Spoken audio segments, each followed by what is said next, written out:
Assalamualaikum, bertemu lagi kita ke sesi similarities bahasa Arab dan Melayu. Untuk perkataan kali ini saya nak berkongsikan satu perkataan iaitu hikmah. Jadi saya tahu ramai yang sering guna perkataan hikmah. Ya, ia terdapat juga di dalam bahasa Arab dan kita sering guna juga di dalam bahasa Melayu.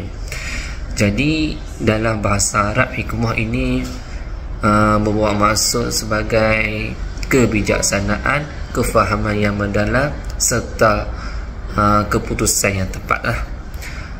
Allah juga berfirman dalam Al-Quran, yu'til hikmata man yasha', yang bermaksud maksud Allah berikan hikmah kepada siapa yang dia kehendaki.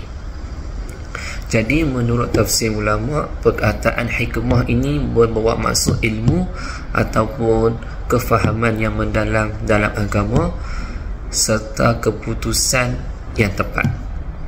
Dalam bahasa Melayu juga kita sering guna perkataan hikmah, betul tak?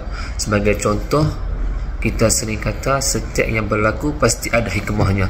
Jadi hikmah di sini juga membawa maksud yang sama, iaitu pengajaran ataupun kebaikan yang berlaku selepas kesusahan.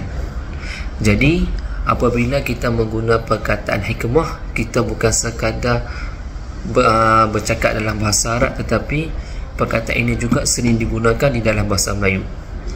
Nak tahu lebih banyak lagi, tekan follow dan saya akan kupas satu persatu di dalam siri yang akan datang.